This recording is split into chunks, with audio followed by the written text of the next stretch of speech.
Falënderimet tona të përzemërta ja dedikojmë Allahut Xhelle Xhelalu.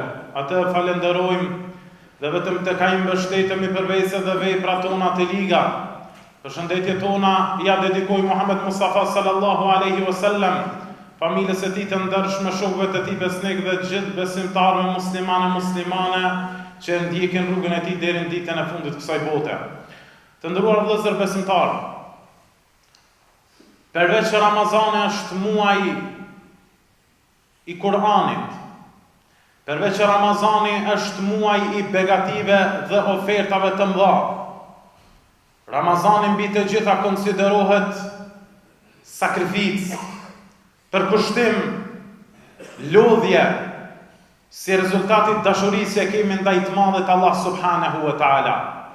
Sakrificë për arsye se don një stepje prej mëngjesit e deri në perëndim të diellit, kur ne jemi mësuar me shprehinë e trupit tonë që të hajmë çdo ditë brenda kësaj periudhe, kur vije Ramazani, si shej sakrificën ndaj madhërisë së Allahut Azza wa Jall, e ndrojmë këtë shprehi dhe stepemi nga ushqimi dhe pija.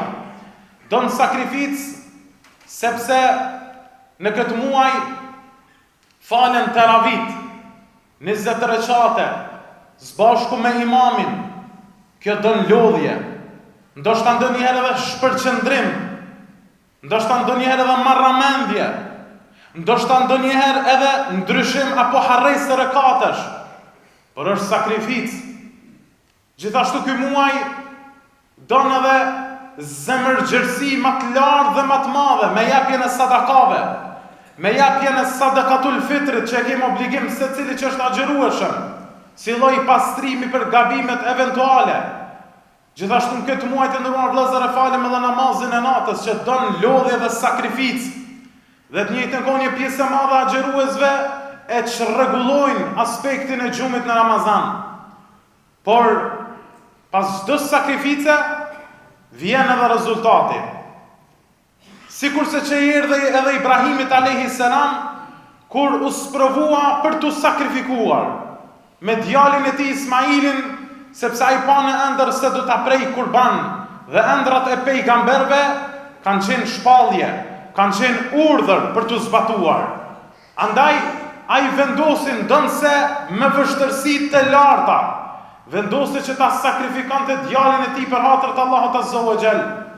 Por Allahu Azza wa Jall ka thënë: "Esta'idhu billah, bismillah, innama yuwaffa as-sabiruna ajrahum bighayri hisab."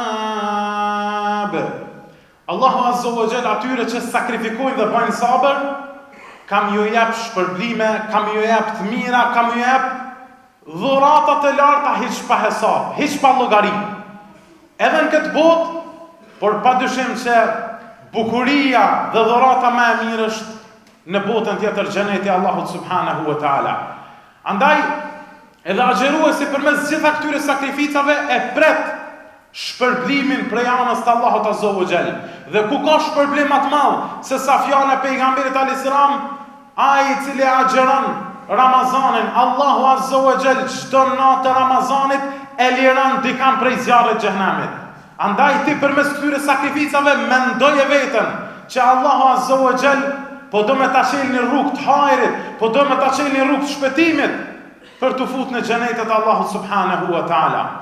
Por të nderuar vëllezër, le të kuptohet qartë dhe mirë se poenta e Ramazanit nuk është stepja, kjo është një mjet. Poenta e Ramazanit, qëllimi dhe targeti kryesor i Ramazanit është me na nxjerr njerëz më të mirë jashtë Ramazanit. Me na përmisu, pra në këtë dosë të mirësisë që kemi, me na bën njerëz edhe më të mirë. Andaj Muhamedi alayhis salam, si sot Aisha, ishte bujar. Pra si karakter të vetën e kishte bujarin, por e shtonte bujarin në Ramazan, që në kupton se Ramazani duhet me na nxjerr në një nivel më të lartë të mirësisë, të sjelljes dhe të pastrimit të zemrave. Andaj pas Ramazanit duhet ta mbajmë këtë nivel të mirësisë. Për këtë arsye, poenta e Ramazanit është që ne të sillemi mirë dhe ta duam njëri tjetrin sinqerisht. Përndryshe, në qoftë se e kena lënë bukën dhe ushqimin por nuk i kena la fjalët e dyta, dhe nuk e kena la përgojimin, dhe nuk e kena la paragjykimin, felejse lillahi hajatun fima an yada'a ta'amahu wa sharabe. Zoti s'ka nevojë që ti monal për ushqimit edhe pijes. Pra kjo është poenta e agjerimit. Dhe në këtë rrugtim të sakrificave, të cilat janë të lloj-llojshme, na gjen ky muaj çuditërisht për ti bashkëdyzuar dy lloj të sakrificave, ose dy dimensione të sakrificave. Sakrificën fetare dhe sakrificën kombëtare. Andaj, rreth këtij muaji zakonisht është derë gjaku junë. Rreth këtij muaji zakonisht kanë ra shahid dhe dëshmor burrat e mëdhaj të këtij populli. Rreth këtij muaji të nderuar vëllezër, nuk na ka zënë gjumi, edhe duke agjeruar, por edhe duke luftuar. Andaj, kur e kam për qëllim sakrificën, e kam për qëllim përveç asaj fetare agjerimin dhe Ramazanin, edhe sakrificën kombëtare të lirisë tonë dhe ardhjes së pavarësisë tonë. Andaj, pikërisht në këto data 5, 6, 7 mars, neve gjithmonë na vjen në mendje si të zgjohemi në mëngjes sakrifica e madhe e familjes Jashari, që e kemi obligim edhe fetar, për të njëjtën kohë kemi edhe obligim kombëtar që ta rikujtojmë në kujtesa tona këtë lloj të sakrificës, sepse e gjithë begatia, sepse gjithë kjo liri, sepse të gjitha këto të mira dhe liria e mendjes, liria e të ushqyerit, liria e të vepruarit janë si rezultat i sakrificës dhe gjakut të derdhur të kësaj familje dhe të gjitha atyre që kanë rënë dëshmor për lirinë e këtij vendit. Andaj, kur jemi të kjo familje, duhet të rikujtojmë edhe disa sulme të tjera që sidomos rinia tashme që janë gjenerat pas luftës, duhet ta dinë historinë e tyre. Dhe ne të cilët e kemi zënë luftën, ne jemi edhe më parsor të mos e harrojmë datat historike. Andaj kjo familje i pa 3 sulme. Sulmin e parë kishte me 30 dhjetor të vitit 1991, sulmin e dytë kishte me 22 janar të vitit 1998, dhe sulmi i tretë ishte 5, 6, 7 marsi që jemi pranë në këtë muaj. Dhe ajo që ka vlen të ceket dhe bashkëdyzohet me llojin e sakrificave që thash, është se në sulmin e dytë të 22 janarit 1998, pikërisht në kohën e bereqetit, që pejgamberi sallallahu alaihi wasallam tha, tasahharu fa inna fi as-sahuri baraka. Zgjohuni në syfyr, nga se në syfyr ka bereqet. Pikërisht në kohën e syfyrit, kur ishin zgjuar kjo familje, për ta aplikuar njërën prej obligimeve të Allahut Azza wa Jall pra syfyrin, pikërisht në këtë orë edhe u sulmua nga ushtria serboslave, ku pasaj elhamdulillah u kthyen brapa për mbetën 2 vajzat të plagosura. Pikërisht të ndëruar vëllezër, kjo familje ishte prej atyre të cilët e bën sakrificën edhe kombëtare për të njëjtën kohë dhe fetare. Pra, rreth Ramazanit ata u të buan dhe luftuan, në këtë familje kishte shtrim të iftareve, në këtë familje kishte pranim të hoxhallareve, dhe në këtë familje kishte edhe falje të taravive. Andaj dhe kur pyetet komandanti jon legjendar Adem Jashari për prishjen e Ramazanit, nga se ishte luftë, dhe në kohë luftrash, kur ka vështërsi të mëdha, atëherë dhe lejohet prishja Ramazanit, atëherë ai nuk e prishte, sepse thonte kismet do ta prishi kur të bëhet iftari. Pra me bindje të thellë dhe besim në Allahun Azza wa Jall, nuk e prishte edhe në atë kohë kur shariati kishte lejohej mu prish Ramazanin. Ose në njërin prej bisedave me një hoxh, kur i tha se të lejohet me prish Ramazanin, tha Zoti nuk ka faj mu pse shkijet kanë hypë në qafa, kupton. Por kjo tregon për burimin e fuqishëm që kishte në aspektin e besimit në Zotin dhe të njëjtën kohë edhe në atë dhe dashurinë të cilat i bashkonte fuqishëm komandanti, familja Jashari dhe në përgjithësi edhe familjet të cilat ishin pranë në Drenicë. Andaj të nderuar vëllezër, janë 2 ekstreme. Është ekstremi i parë që dëshiron ta zhvesh këtë familje dhe familjet e tjera nga identiteti fetar islam që nuk është në rregull, dhe nuk është marrë, dhe nuk është turp, që ne themi se kjo familje si simbol i sakrificës ka qenë muslimane, e ka pas brenda familjes vetë një hoxh, ani pse se ka aplikuar hoxhallakun e tij, dhe të njëjtën kohë nuk do të shkojmë në atë ekstremin e madh që ti konsiderojmë si evlija dhe prej atyre njerëzve që kanë qenë prej ibadexhive më të mëdhenj. Pra këtu janë dy ekstreme në të cilat sillen njerëzit. Ajo që është mesatare se ka qenë një familje tradicionale që e ka dashur fen dhe e ka dashur kombin dhe për këtë edhe e ka dëshmuar për gjatë historisë. Andaj të nderuar vëllezër, ne e kemi obligim që të lutemi për ta. E lutim Allahun Azza wa Jall në këtë ditë, e cila na rikthen mbrapa në 98-ën, ku kanë sakrifikuar dhe kanë derdhur gjakun 20 antar të familjes e mbi 56 antar të nderuar vëllezër në rrethin e tyre. E lutim Allahun që Allah Azza wa Jall t'i ketë shpërblyer me xhenetet e tij ya Rabbel Alamin. E lutim Zotin fuqiplot që të bëhet shkak gjaku i tyre, që ata të ndërmetsojnë edhe për neve që kemi mbet gjallë e jemi shumë adop, e jemi shumë fukara në raport me ata të cilët kanë vdekur. E lutim Allahun Azza wa Jall që Allahu subhanahu wa taala për shkak të gjakut të derdhur të tyre sjell mirësi, sjell mbarësi dhe të na tregoj rrugën e drejtë në jetën e kësaj bote dhe të zhvillohet ky vend. Andaj burgji jon burra më i madh ndaj këtyre njerëzve të vdekur, cili është të lutemi për ta dhe të njëjtën kohë të ecim sipas idealeve të tyre. Vetëm kështu ne e respektojmë gjakun e tyre. Vetëm kështu të nderuar vëllezër ne i vlerësojmë ata të cilët kanë ra për lirinë e këtij vendi që ne sot po e gëzojmë.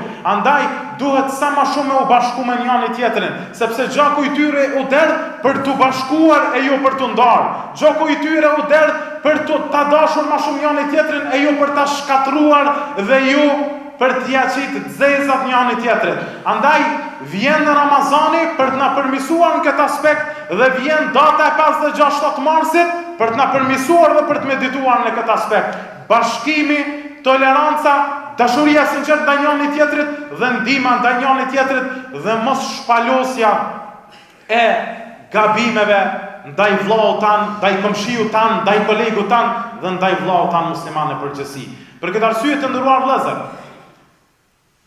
ai i cili agjeron Ramazanin dhe të njëjtën kohë gjatë Ramazanit shpif, përgojon dhe i qet metat e vllaznive të vet, le ta dinë që Ramazani i tij mirë për ta, siç ka thënë pejgamberi sallallahu alajhi wasallam, qoftë shkatruar ai që vjen Ramazani dhe zbohet sebeb mi u fal gjunahet. Çe i bjen zbohet sebeb me përmirësu karakterin e tij si musliman. Andaj po do më tregu vetëm një rast. Mohamed Ratib ibn Nabulsi, një prej dietarëve të Sirisë së sotme, i cili ka 87 vjeç sot. Dhe gjatë regjimit të Bashar el-Assadit në Siri, ka folur kundër sistemit dhe ka ikë prej Sirie.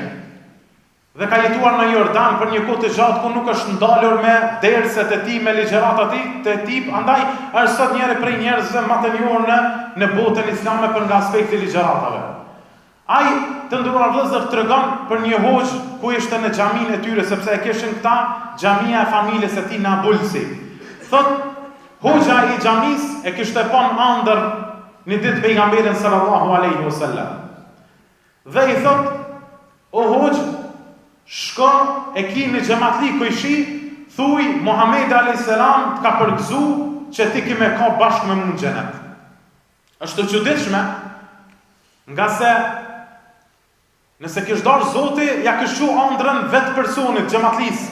Por jo rastisht ja ka qu hoxhës për me tregu që ka dalë se mundet me pas xhamat më të mirë se ti apo kupton. Nuk do të fort me rrit vetëm pse i ke kry disa shkolla ose pse i hoxha dhe njerëzit qesin përpara, nuk nënkupton kjo që ti më marr atë vetbesimin edhe me kallëzu që ti xhenetin e ke të sigurt e xhamati ka nevojë. Jo, ja përkundrazi. Shumë prej xhamatlive kanë mundësi me qenë më të mirë se hoxha. Andaj shkon kjo dhe i thot: "O xhamatli, të kum pa ndër, e kum pa ndër pejgamberin alayhis salam që të ka përgëzu, po para se mi kallëzu mas pori thot, du me tregu diçka. Po du me ta kallëzuni si harish në lajm të madh. Ama apo më kallëzon ti çka ke bë burr ti na isan, në jetën tonë, çka ban ti diçka të veçantë që na nuk e dina." Tha, unë e baj diçka po këtë punë, kum bën diçka po këtë punë si ja kum kallëzu kërkuj. E as ty nuk ta tregoj. E tha hoxha, tha atëherë nëse ti s'ma tregon këtë punë, asun s'po ta tregoj. Edhe ta shëhin i veri se këti xhamatliut, çka është ajo punë, çka është ai lajm i madh kështu. Edhe burrat të ndëruar vëllezër fillon m'ia kallëzu. Thot kështu. Thot unë para disa viteve jam martu me një vajzë. E kum dash shumë. Edhe 5 muaj kena bë martesë. E unë e kum zbulu që ajo është në muajin e 7 zanë. 5 muaj martesë, në muajin e 7 zanë. Çe i bjen që gruaja para se me u martu e ka tradhtu burrin e vet. E ka tradhtu këtë djalë. Dhe tha unë dala, meditova, çka me bën? Normal, me drejt, ka drejt me shkurërzu, për arsye se është tradhti. Po nëse shkurërzoj, bëhet hor ajo, bëhet hor familja e saj, bëhem hor edhe na.